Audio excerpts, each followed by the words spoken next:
Thank you. So, looking at the second unit, which is internally assuring the quality of assessment, we'll look at covering today learning outcome two. Learning outcome two is basically focused on, understanding how do we internally evaluate the quality of assessment. So, very briefly, if most of us were to ask a question to ourselves in terms of, what is required or what is quality first, and when we say quality and when we say what is quality education and what is education, what is the concept of quality in education? So these are two, three questions which come to our mind when we talk about be able to evaluate the quality of assessment. So what is quality and how do we ensure quality education is being delivered or, ensure that standards are being essentially followed when we do talk about the concept of quality in higher education. Now, there are various definitions of it. And when we talk about various definitions of it, what we would want to do is look at this very briefly and then go into seeing some of the activities that we plan.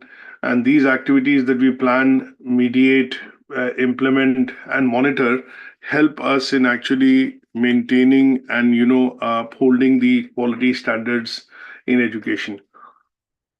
So there are 5 assessment criteria in this particular learning outcome. So very briefly, they focused on more or less they all focus on understanding what are planned activities that we carry out for the purposes of monitoring quality. That is the first part of it. The second bit would be related to understanding how these practices, when they are carried out, they help in monitoring. But when we find gap areas, how do we look at then ensuring that these gap areas or areas of improvement which are identified then can be put into some sort of an implementation plan by the quality nominee or the quality person or the person who leads quality initiative within the educational institution or say for example an establishment. And then when it comes to decision making, what kind of decision making is involved? We look at this as a process to ensure that the decisions, when they are done or when they are essentially, made within the, remit of the, I would say, maintaining and upkeeping standards, then in such cases, what we would do is basically the IQA fallbacks on what is called the WARCS model, which is looking at, making sure that any decision-making criteria or any decision-making process which is based on a criteria is following the WARCS process, because there is in this process, you would typically look at making sure that you are evaluating the evidence which is valid. You're looking at the evidence which is authentic, and you're looking at the evidence which is presented both by the assessors as well as by the learner work, which is reliable and it is current, and then it is sufficient, and basis which what you will do is essentially look at doing a process of decision making. And these decision making processes we generally get to see when we have external examiner visits, when there are discussions and negotiations which happen in terms of looking at the standards of quality. So when we look at, say, for example, a visit happening and there are certain standards which are required to be followed, and these standards need to be compliant. So some of them would require the institution to follow mandatorily, I would say, maintaining them. And that is where there would be, I would say, checks made to ensure that they are compliant. And when we look at the compliance side of things, there is no negotiation in that. You have to be compliant with the guidelines which have been provided to run a particular qualification or to run a particular program as per the program specification. Then there will be standards that will be discussed between the external examiner and the IQA, and they would essentially be legislation or regulation. And in such cases, the interpretation of regulatory requirements can be done depending on the type of the institution it is and where they are being applied in the delivery of the qualification.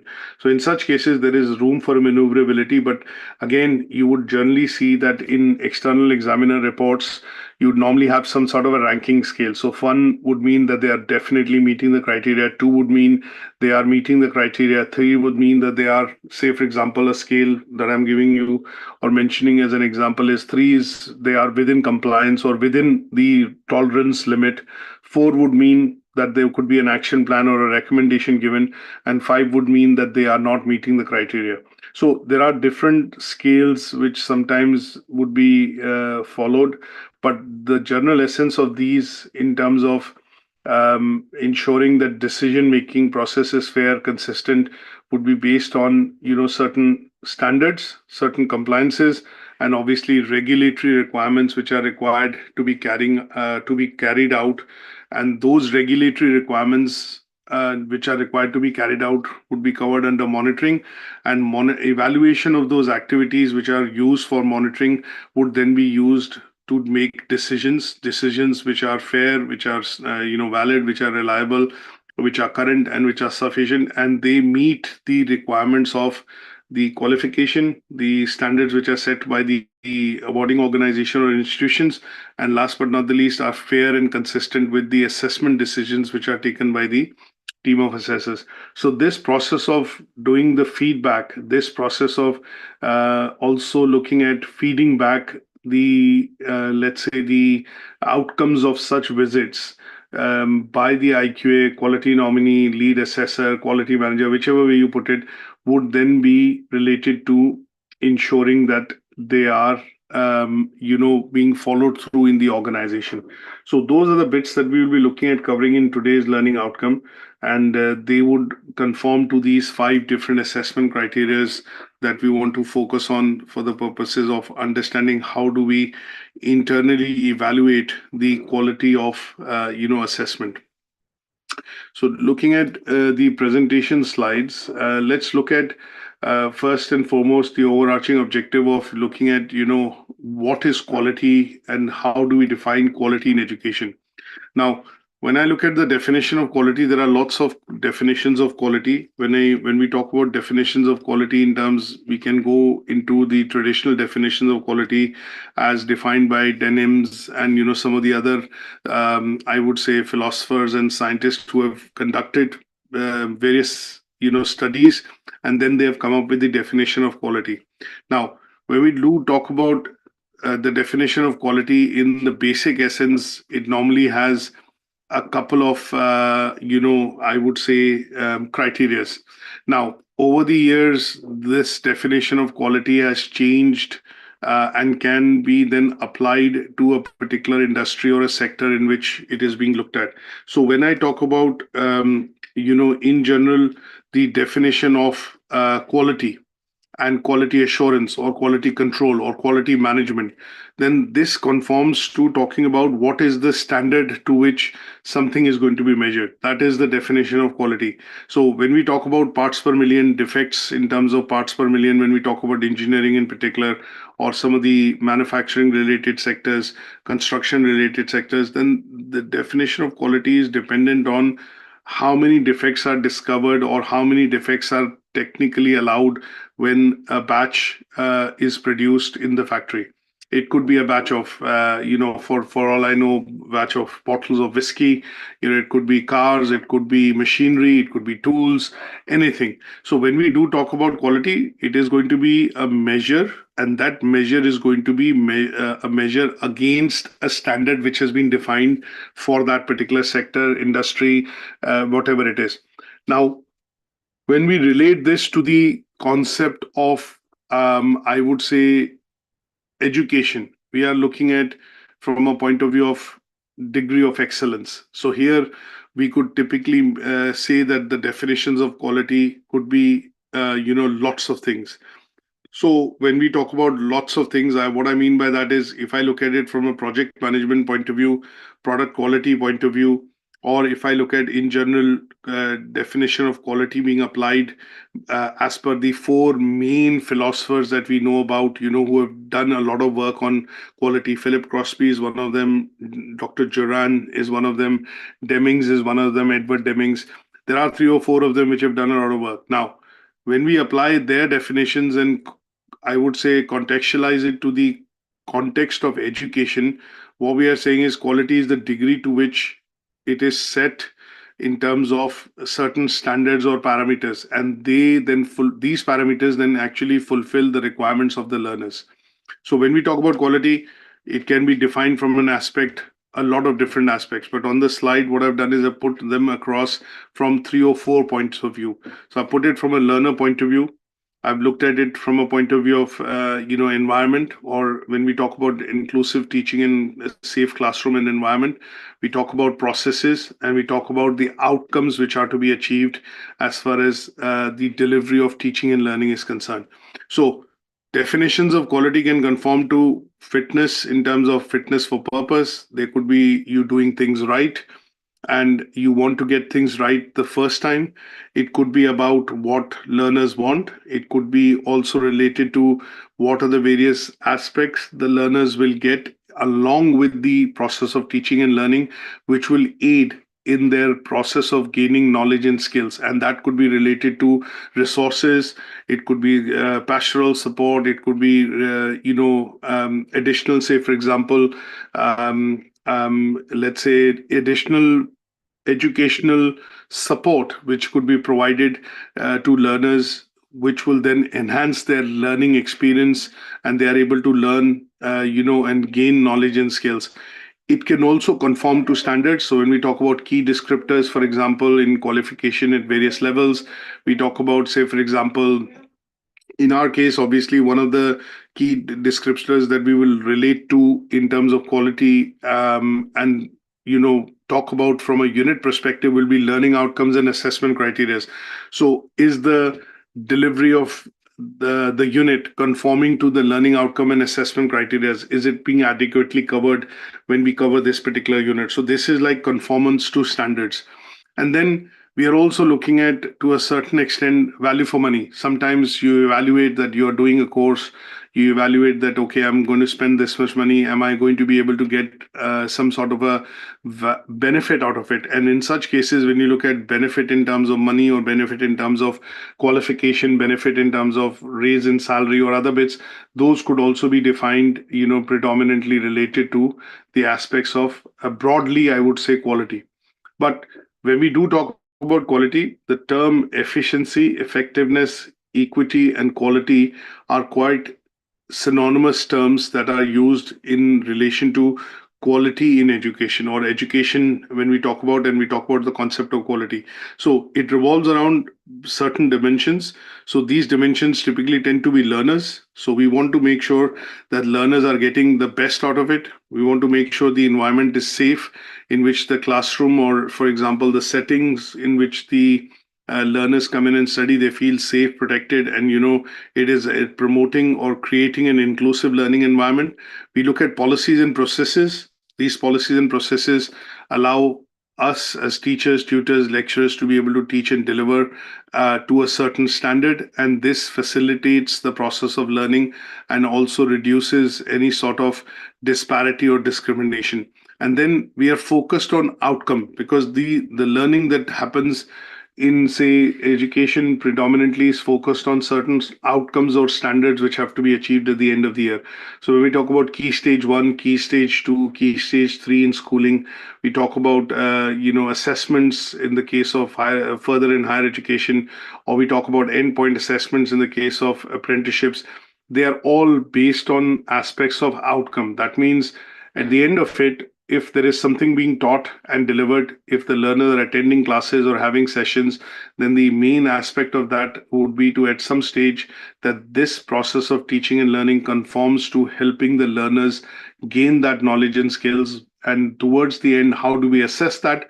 We assess that through the process of, assessments or exams or any sort of various methods of assessments that we've discussed. And they might be different for different. So in schools, you might have exams. In school, apprenticeships, it might be endpoint assessments, which is assessments done in the place of work.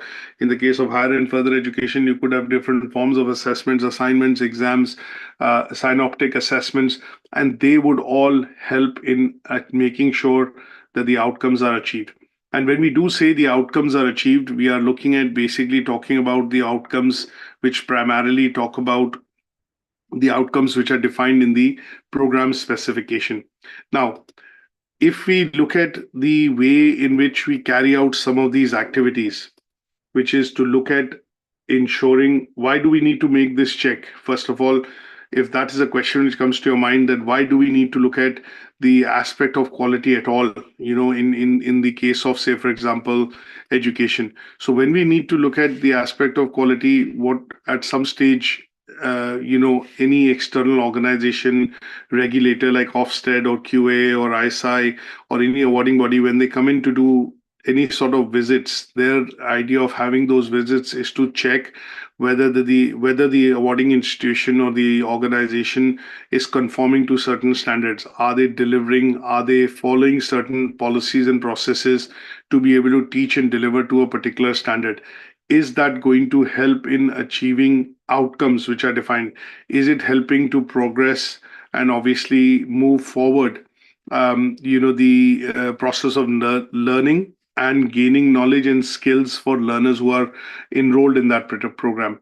And those set of activities which need to be monitored are going to be monitored through the process of, following the quality standards which are set.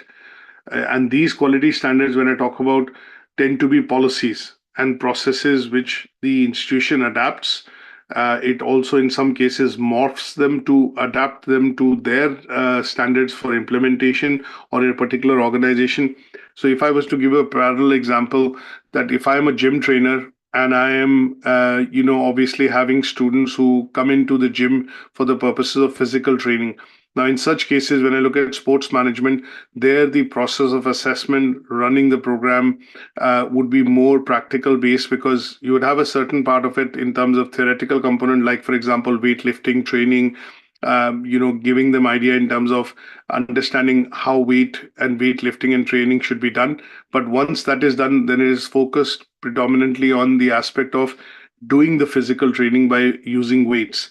Now, in such cases, health and safety, you're looking at making the learner aware of some of the key requirements that they need to be, aware of.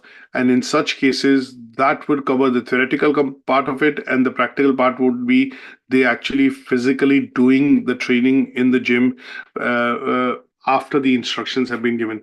Now, in such cases, the regulation, or in such cases, the conformance to quality comes in when basic training related to health and safety and regulation is followed to ensure that there are no injuries and obviously no, let's say, ill effects to that particular training for the individual. But at the same time, consciously making the learner aware of that this is the limit that you can go to, and this is the training that you have to do, and this is how this training will be delivered.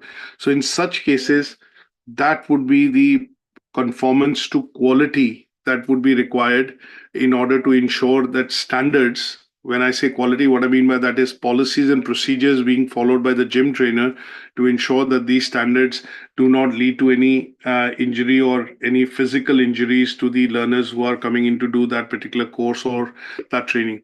And that will differ to the institution. If it's a school, when you look at physical training in school or PE, essentially, in such cases, they would have, again, instructors giving them guidelines to be able to follow that. And where are those guidelines coming from? Those guidelines are essentially coming from policies and procedures, quality policies and procedures, which have been firmed up within the organization. So the set of activities that a person should be aware of to evaluate the quality of assessment would be based on some of the policies and procedures that you need to be aware of. You need to have certain templates. You need to have those templates which are customized for the delivery of certain programs that you're going to be assuring quality of. And in some cases, you would also be looking at falling back on certain standard processes that you would use for the purposes of monitoring and evaluation or monitoring and review.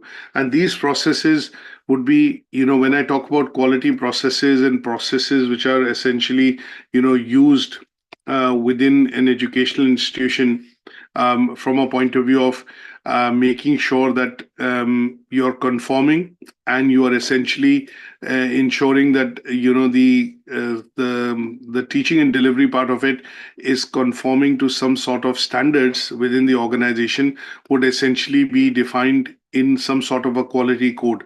And when we do talk about quality code, so in this case of higher education, we would look at the QA quality code, which is Quality Assurance Agency quality code, and they have defined this. Excuse me. They have defined this for higher educational institutions, wherein there is something which conforms to internal quality assurance. There is some part of it which is external quality assurance. Some part of it is related to accreditations. Some part of it is related to management accountability. And some part of that tends to be CI, or continuous improvement, because this process is a 360-degree process. And in such cases, the quality assurance part of it looks at internal side, looks at the external side, looks at the bodies which sit inside and outside the organization, but look at it from a point of view of conformance, and the management finally responsible for being accountable, in the sense, where does the buck stop? Stops at the quality manager or head of compliance or head of standards, whichever way you see it in institutions. But they would then be looking at collecting feedback, analyzing that feedback. That would come from student surveys. It would come from feedback from external bodies, feedback from awarding institutions, feedback from inspection reports, feedback which will come essentially from committees. And these could be in larger institutions, as I mentioned earlier in one of the sessions, that do we have committees in UK Versity as well, but in larger institutions, these committees would essentially be very functional, and they would be committees like which will have terms of reference. There could be quality committee, it could be a teaching committee, it could be a student committee, and such committees' role would be responsibility in terms of holding the processes and the people working within those processes accountable, to say, okay, these are the terms of reference which have been defined, and if these were the terms of reference which are defined, then what we need to be able to ensure is there a compliance on this side by the committee on ensuring that the standards are there. And in such cases, you would see these tools being used essentially to, I would say, assure the process of quality assurance within the organization. So if I say quality assurance, if I put this across quality assurance in HEI, higher education institutions, I want to bring in a particular diagram. And then if I show, for example, how this is made to work in our case, if I look at sharing one part of the document, which I was mentioning, quality committee. So in certain organizations, this particular document would be followed through by the head of compliance or the quality person who's leading the compliance. And this particular person would then be holding different meetings with different people involved within the organization. And in such cases, you'd have the course tutors, you'll have the quality assurance manager, you'll have external examiner reports, and you'll also have a student representative, because student experience is very important as far as education or higher education is concerned. So when we look at that, they would be the key people who would sit on this committee, and they would be responsible for ensuring that compliance, regulation, monitoring and review is meeting the standards which are required for learners and the expectation of the learners. And the terms of reference of this committee would basically give some guidelines to people sitting on this committee to ensure that when review and monitoring processes happen, these are the documents or these are the policies and procedures that you can fall back on to make the right decisions as far as the compliance and quality related side of things are concerned. So in larger institutions, you would see these documents being put into rigorous practice. In our case, we obviously put this into practice once a year, but in larger institutions wherein there are thousands and thousands of students studying, like universities or large FE colleges, you would normally see this particular department ensuring that at the end of it, exam boards, for example, happen at the end of each term, and the conformance and confirmation of grades on qualifications are then officially notified and agreed and then notified to learners. So in such cases, when we look at these decisions happening, they would essentially be related to ensuring that you have good knowledge and obviously good knowledge and obviously the I would say understanding of how to use these policies, procedures, regulation and legislation by understanding them one and then putting it into practice as far as the institution is concerned. Now, any questions on just a general background on what do we mean by assuring quality within an organization, especially educational institution? Any questions on this? No, that's Nothing from my side. no. Right. No. Now, we would look at going into some of the assessment criteria, and I'm going to show you some practical documents in terms of the first one talks about carrying out internal activities to meet the quality requirements. So when we do talk about carrying out internal activities to meet the requirement, one and foremost, what we will need to look at is to understand what could be these activities. What comes to your mind when I talk about, monitoring activities when quality requirements are concerned? So if I put on my thinking hat and I look at what would a quality manager look at the start of the academic year or the start of the course to ensure that there are resources, available to be able to do teaching and delivery to a particular standard. So I've given a bit of a hint as well, but some of the things which the quality side of things would start to look into would be looking at, for example, one of them would be resources. Are there adequate resources available for teaching and learning?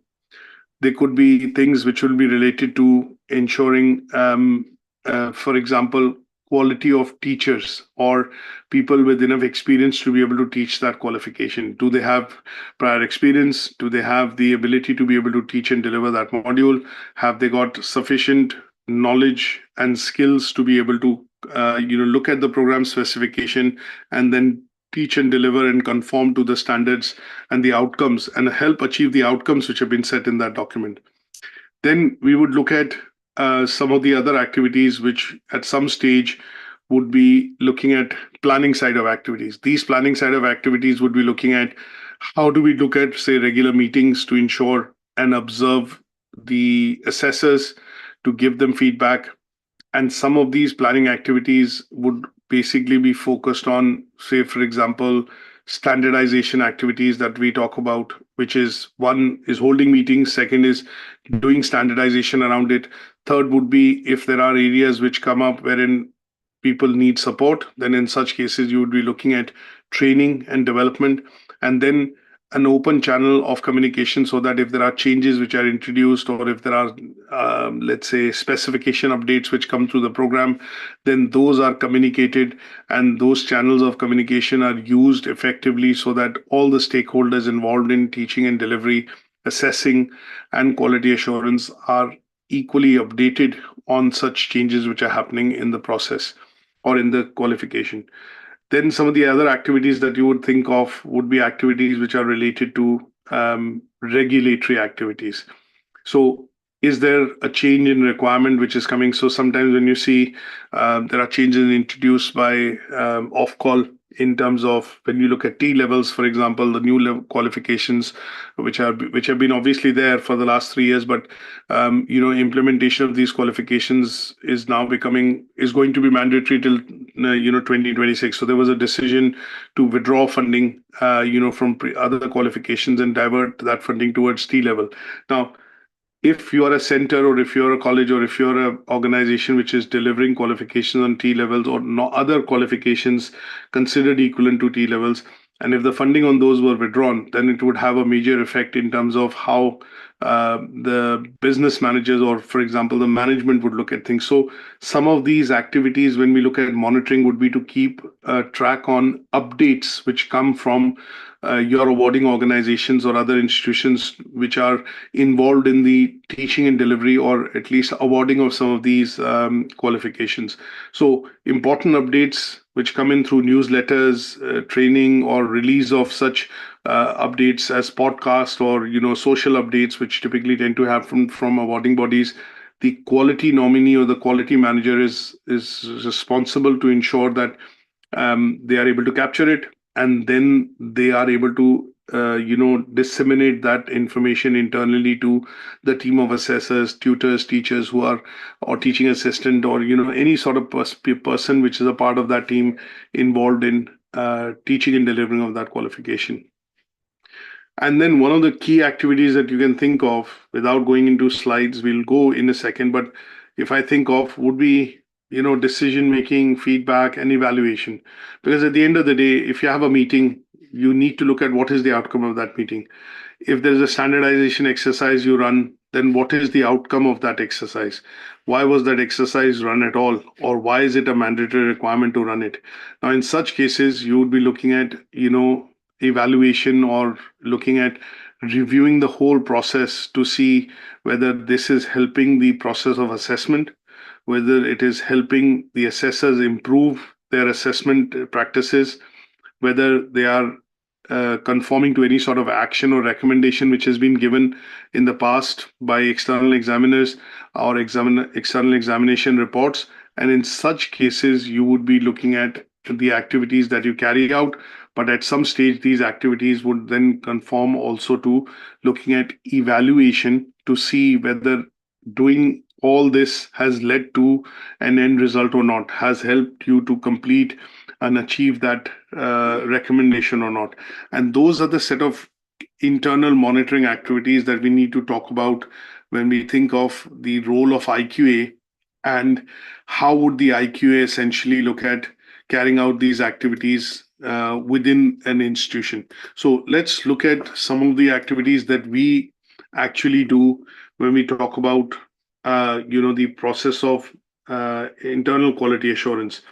Now, one such activity is we have annual visits. We have a policy called the annual monitoring policy. And this annual monitoring policy basically conforms to looking at visits which happen once a year from different awarding organizations. And these awarding organizations, when they come in and look at doing these annual monitoring visits, their aim is to look at everything. They will look at starting from teaching. They will look at assessments. They will look at the process of IQA. They will also speak to the learners to find out how their experience has been, and have they got the support and guidance required, and have they been able to achieve their qualifications or not. So these 4 areas that they look at in a circle going round is basically related to the annual monitoring exercises which typically happen. And this is one of the activities which IQA keeps a tab on, to look at external reports. But these are annual reports that you look at and see whether these reports have any recommendation, action point, and are there any areas which need to be worked on. And they then would go into further nitty-gritty of planning a corrective action plan, or, for example, looking at ensuring that if there were actions which were given, then these actions typically would be followed through from a point of view of conforming and bringing back the organization to a certain standard of conformance which is required. So these kind of planning activities which typically tend to happen, and I'll show you another example of how the IQA would plan this activity, would be to look at external examination reports. And when you look at external examination reports, if there are any action plans or any recommendations which are made, then they are developed into a corrective action plan or CAP, and they are going to be monitored, because it is not something that you can change overnight. So what has to be done is embedding has to be done of the process to ensure that these slippages do not happen. So this is a plan monitoring that you would do. You create a bit of a plan, and that plan will follow a timeline. It'll have certain areas in which this plan, say, for example, needs to be followed through. And then you would allow that plan essentially to run its course, to make sure that the activities that you carry out to conform to those plans would essentially then become embedded within the organization, so that these mistakes do not happen again. And this could be an example of one of the planned activities or planned monitoring activities that you do as far as the process of monitoring activities are concerned. Then, if in relation to the plan that I've just shown, it's a plan, it's not a plan which can be achieved or closed within 1 month, 2 months, 3 months. It's a 6-month plan. So again, regular monitoring to see whether these activities are being carried out and they are having the desired effect. That means it is helping to correct the areas which were areas which did not conform or meet the standards are being followed through, and that would be again one of the things that you would carry out as far as monitoring activities are concerned. Then looking at regulatory requirements, as I mentioned to you earlier, if there are changes to qualifications which happen, update to specifications which happen, if there are new guidelines which are introduced, then syncing of those guidelines or basically implementation of those guidelines within your institution is important. And if I show you just one example here in terms of how this particular monitoring is done as far as compliance related and regulatory requirements are concerned.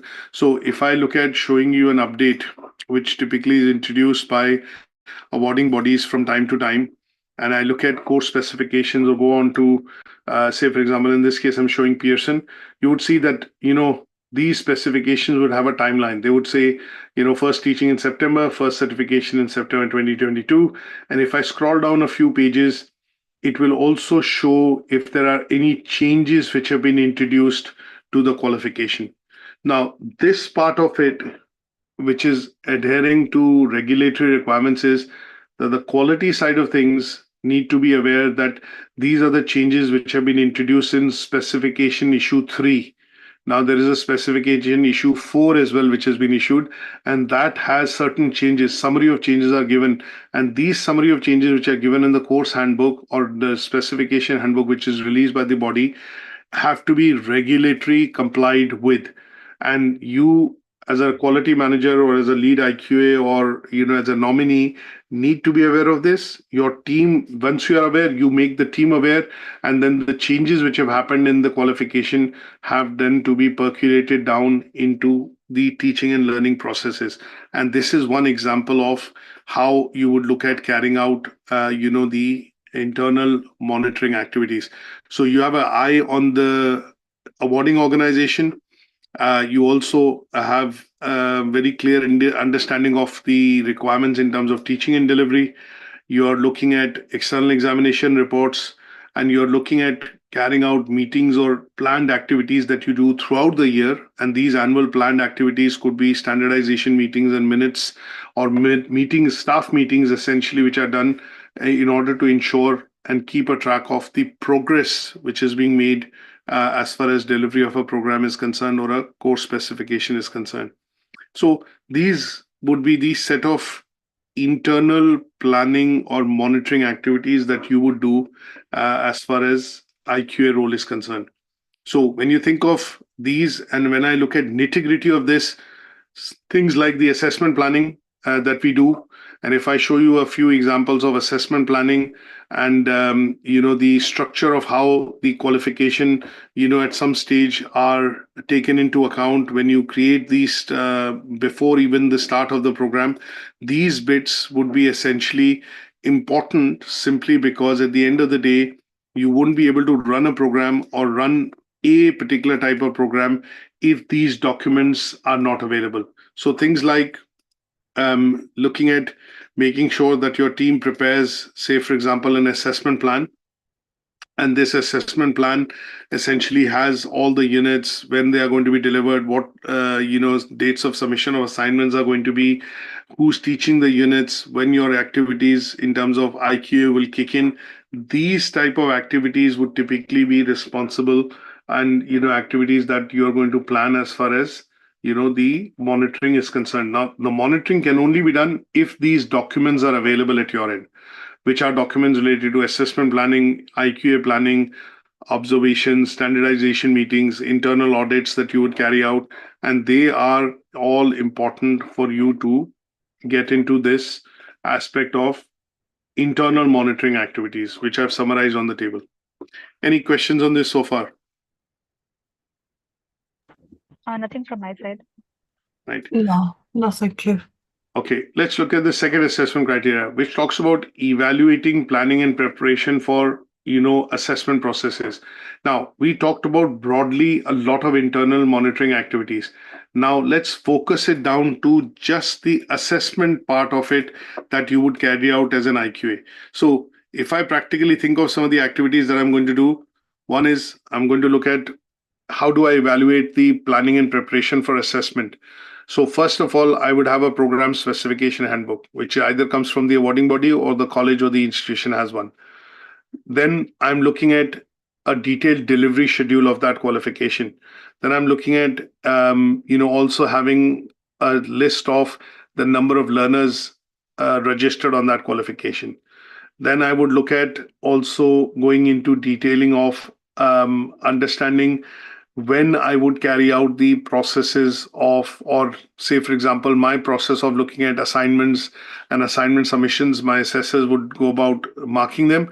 But at some stage, I would need to check their assessments. Are they reliable? Are they valid? Are they consistent? Are they authentic? And are they, fair and consistent? And the grading in them, if they are graded, then is grading in them consistent and fair and are meeting the learner's expectation. You would also look through and understand if there are any dropouts in that program. You would also see if there are any extenuating circumstances which have been submitted by learners. And in general, is the program running to to a particular standard or a plan which has been prepared initially at the start. And then you would also look at any sort of, I would say, external documentation, which would come in, like I explained earlier, just very briefly, showed that specification update. And if there are any updates which have happened during the course of delivery, have they been incorporated into the delivery to adapt it to ensure that we are meeting the regulatory sides of the requirement. So in such cases, when you look at evaluation, here we are only concerned about the preparation and evaluation or planning related to the assessment processes. So that is what you would look at conforming when we look at the process of assessments. So only think as an IQA, what are the activities that I would look at when I start talking about or thinking about the assessment process? And for that assessment process, to work, what could be the documents I need and what could be the templates or the things that I need to have in my arsenal, in my toolkit to be able to ensure that they are conforming to a particular standard as defined in the program specification. That is what we need to cover here.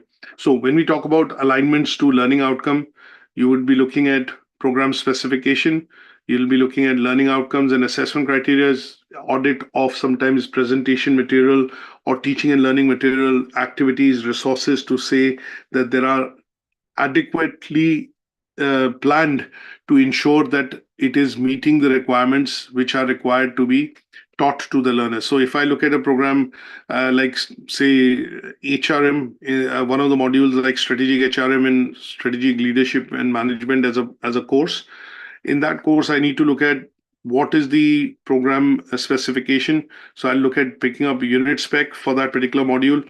I will look at the assignment brief. I will look at what are the activities set in the assignment brief.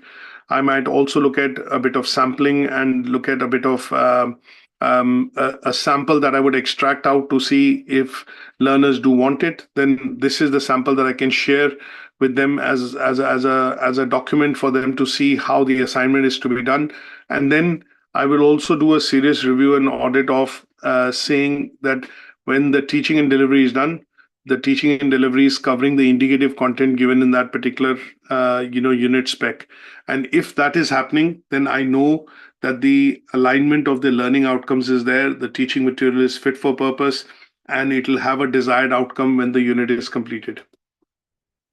Then you look at sometimes when you get hold of the actual assessments, which are examples of, say, for example, work which the learners have submitted, what you're going to see is, in my case, sometimes what happens is we change assignment briefs every 3 years. And that is to do away with secondary plagiarism. That is to ensure that the assessments that we are putting the learners through are fit for purpose. That means a case study, if it was there, has that been refreshed?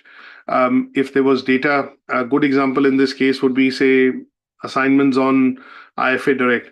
Now, if UK taxation, if I look at that assignment, or if I look at business taxation, taxation rules and tables change every year. Now, if there are changes to that, have they been adapted into the assignments and the assessments by the tutors first?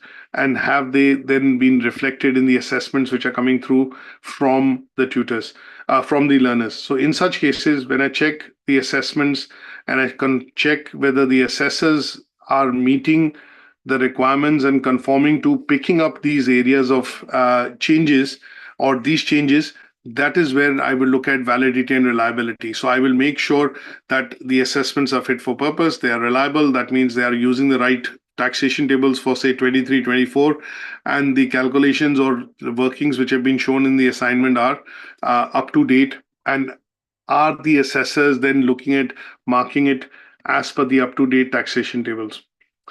Then we look at fairness and inclusivity. So when we look at fairness and inclusivity, what we are looking at is, are the judgments being done as per the guidelines given to assessors? So in some cases, what you will generally see is that in some assignment briefs, there are assessment guidelines which are given. There is generally an assessment grid, and that grid essentially ensures that there is holistic assessment, but when you carry out holistic assessments, you are ensuring that all learning outcomes are met, but at the same time, learning outcomes are hitting, or the learner evidence which is being submitted is hitting the assessment criteria, thereby allowing them to achieve, the learning outcomes. And when the assessments are done, they are done in a manner, in a way wherein they are fair and inclusive. That means they are taking into account the work which has been presented by the learner, and not benchmarking and looking at referring to how the work needs to be submitted, or how other learners have submitted the work. So in such cases, you're going to review whether the assessments are borderline, lenient, are they fair and consistent, and are they taking into account the requirements, if there are special requirements, or if there were any sort of special requirements given to the learners, then in such cases, those would be taken into account.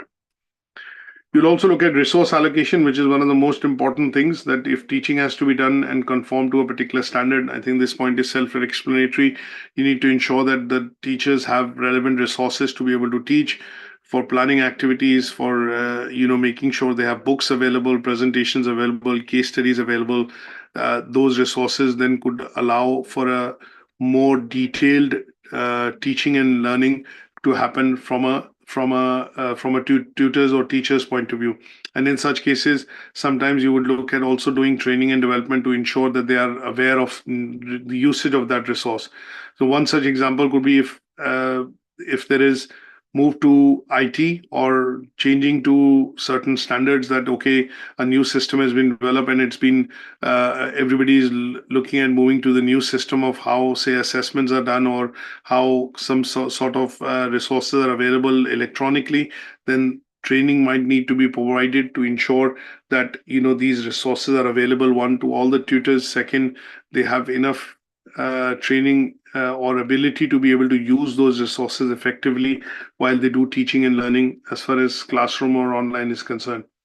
And there could be a number of other points, things like stakeholders involvement. So here you could have, sometimes when we talk about peer groups, so sometimes teachers in our, setup are examples, or an example would be they are members of external bodies or peer groups in which they discuss best practices, they discuss, some of the, let's say, standards which could be best practices they pick up and bring into the organization. In such cases, you would be looking at dealing with different stakeholders apart from students and your own colleagues and peers within the organization, but external bodies or memberships that people have for CPD purposes. And in such cases, you would bring them on for the purposes of adapting planning and preparation. One such example that I would give you is when we talk about the use of AI right now in lesson planning, in schemes of work. Now, these are best practices. Sometimes you would learn from external trainings or external organizations, and you would bring them in because it will bring more effectiveness and efficiency within your own organization, as far as some of these repetitive processes are concerned, which have to be carried out once a year before you start the program. So a table here to summarize what could be the various activities specifically related to assessment planning and preparation.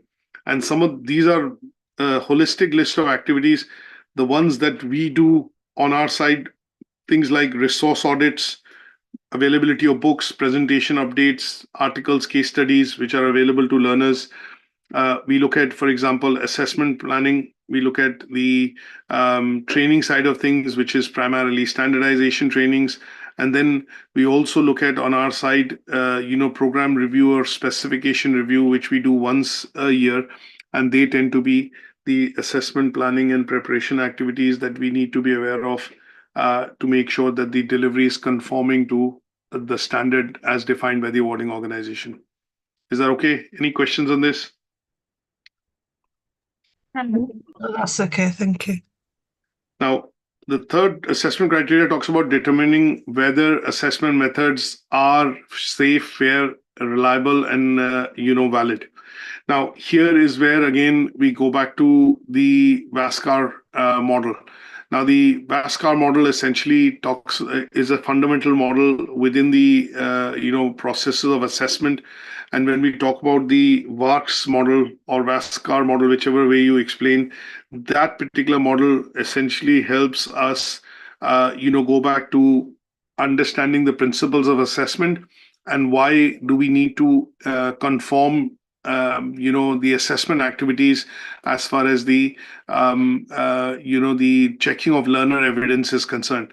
So when we do talk about determining the reliability and validity of assessments, what we are trying to do is assessments are done essentially to find out whether learning is taking place or not. As simple as that. If I have to say, why do we need to assess?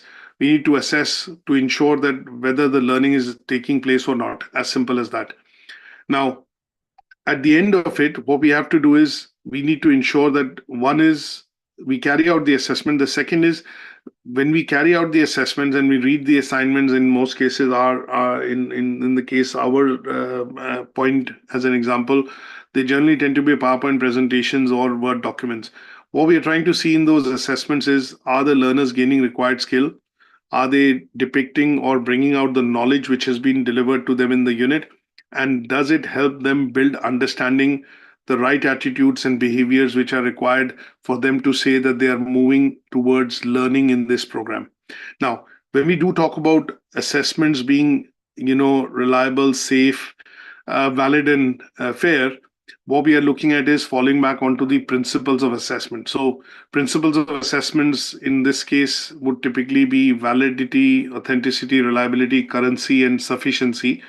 And if we include things like safety, fairness along with it, they would then help us to ensure that any assessment which has been carried out, whether it's initial, whether it's formative, whether it's summative, or it's holistic, then the assessment methods that we have chosen for checking on learners' progress, whether it's exams, assignments, case studies, whatever it is, these assessment methods and the types that we have chosen are going to lead to activities which are going to be used to assess learning and to make decisions which are going to be safe, fair, valid, and reliable. That's the essence that we want to understand. So if I repeat this, just from my own knowledge and experience point of view, when I look at carrying out assessments, my aim of carrying out assessments is to ensure I want to check on whether the learning is happening or not. And if the learning is happening, then the learning is leading to development of skills. And I can see the knowledge which is being brought across as evidence in the assignment. And that knowledge and skills which they are learning is required to achieve that particular unit. That is the process of assessment. Now, when I choose the type of assessment methods, whether it's, whatever it is, PowerPoint presentation, case studies, assignments, the reason of choosing the type of assessments is to ensure that whether when I carry out these assessments at the initial stage, formative stage, summative stage, or when I look at holistic towards the end of the qualification when they complete the program, I want to ensure that these assessments follow a set of activities which has led to learning, and that learning is then leading to progress and achievement of the learner in that course. And in order to ensure that, I need to make sure that the learners feel safe, they feel that the assessment process is fair, they feel that the assignments which have been set or the methods of assessments which have been set are valid. They allow them to bring out their knowledge and skills that they're gaining. And these are then reliably assessed without any bias or discrimination at the assessor's end. And that's the concept that we need to understand when we talk about determining whether assessment methods are safe, fair, valid, and reliable. Is that okay? Is that understood? So this part of it is, sorry, go on. Nothing. It's clear. So this part of it is what we look at when we judge and mark the assignments. And that is where we see elements of this coming through, because what we see is that learners' work conforms to what has been asked for as per the assignment brief. The assessment methods chosen are adequate and fair, and this leads the learner to produce evidence which is then conforming to the let's say conforming, or I will say which leads to the process wherein the learner is able to achieve the unit. They are able to achieve a particular grade. And sometimes in our case, what we ask the learners to do when they submit assignments is to say, can you also mention what grade you are trying to achieve, so that the feedback from us, whether it's formative feedback or summative feedback, is going to be commensurate to helping you achieve that particular grade. And that is where this particular process of planning and preparation or validity of assessment methods, making it fair, safe, valid, and reliable happens. Now, looking at the next assessment criteria very briefly, determining where assessment decisions are made on a specified criteria. Now, in certain cases, what you will see is when we do look at, let's say a practical example, when we do look at certain assignment briefs in certain qualifications, they are very clear that you have to produce this as an output. And in order to produce this as an output, I'll give you a simple example here to explain this.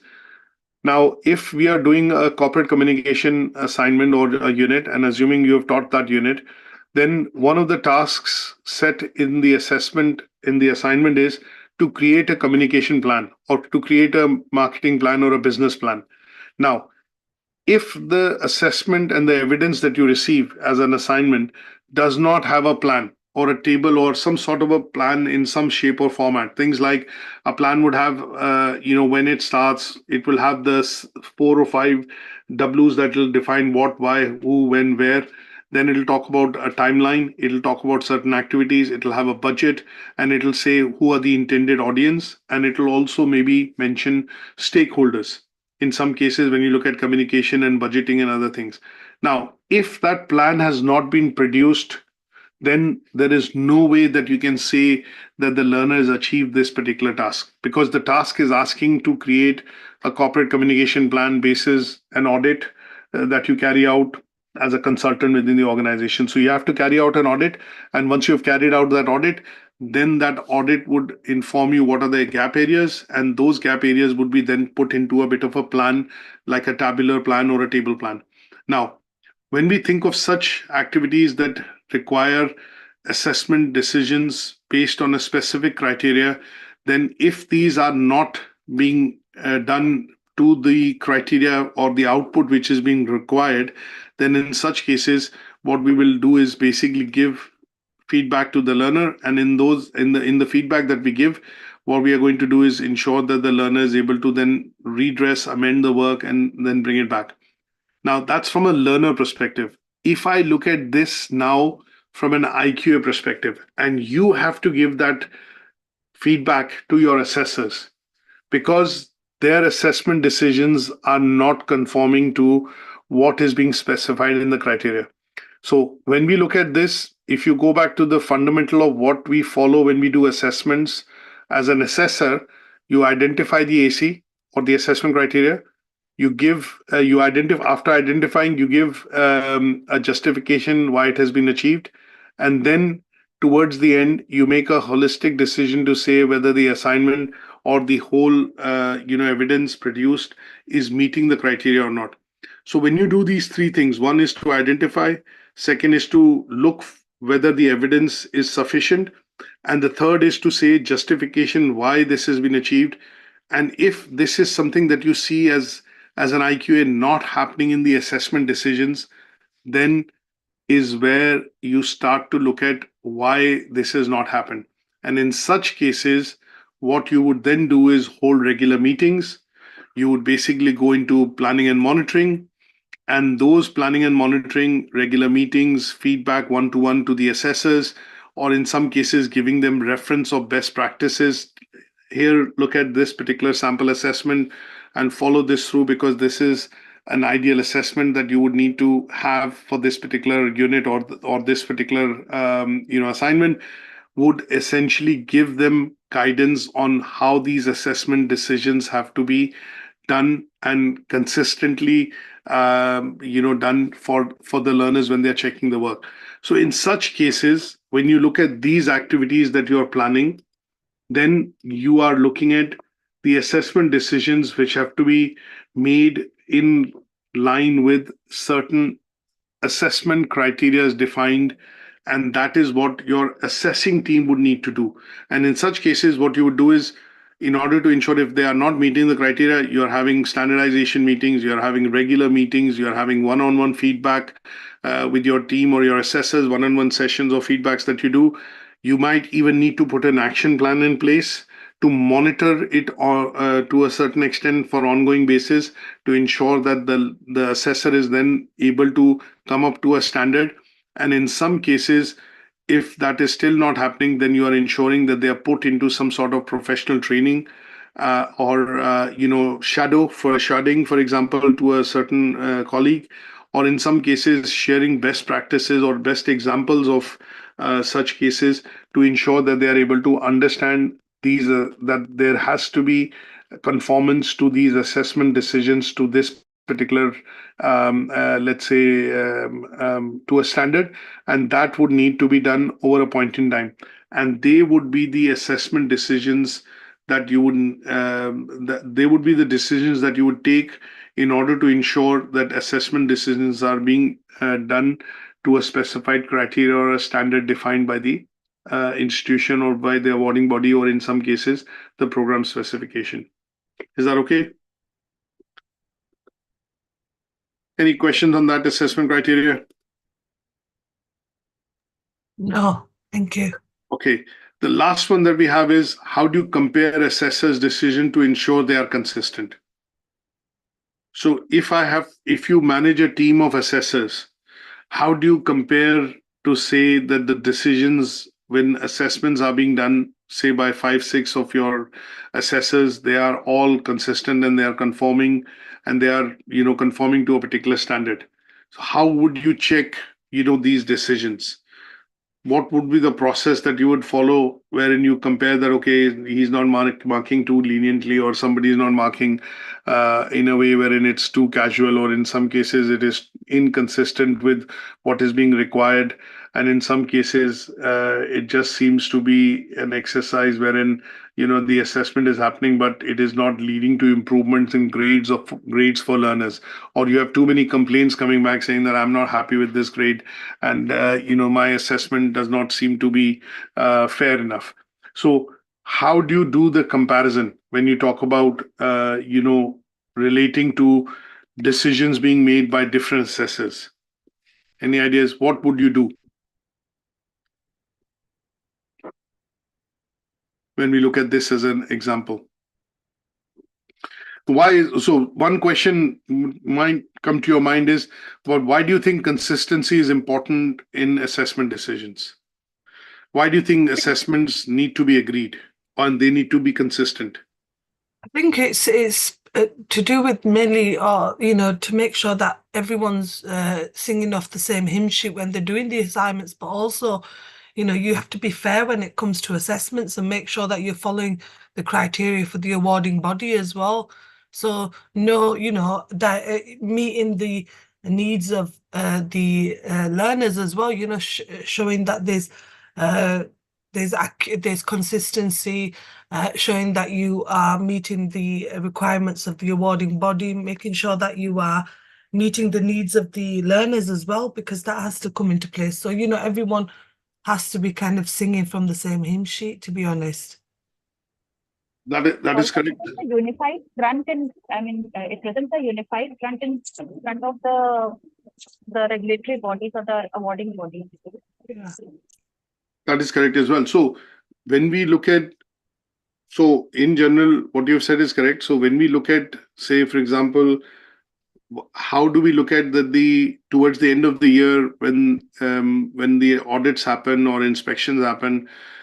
One of the things which the external examiners come in and do, or the auditors come in and do, is they look at sampling as a major part of the exercise. And you would have seen that happening with ATHE, OTHM, Pearson. One of the things they do is sampling. Now, when we do sampling, the idea of doing that sampling is to cover all the assessors and all the units across a particular qualification. And what they are checking to see in those assessments is to see whether each of the assessors marking the units, or say, for example, checking the evidence of any learner, are they being consistent in their marking? Are they all singing from the same hymn sheet, as Shazia said? And then the other is, are the assessments conforming to certain standards? Those standards are defined in the program specification or course handbook, and they are either awarding body documents or customized and adopted documents within the institution. So assessments in this case have to be agreed, and assessments in this case have to be meeting those requirements. So when we carry out the assessments, what we need to do is we need to stick to the plan, or which has been defined as the assessment plan, as we say. So the assessments have to happen on time.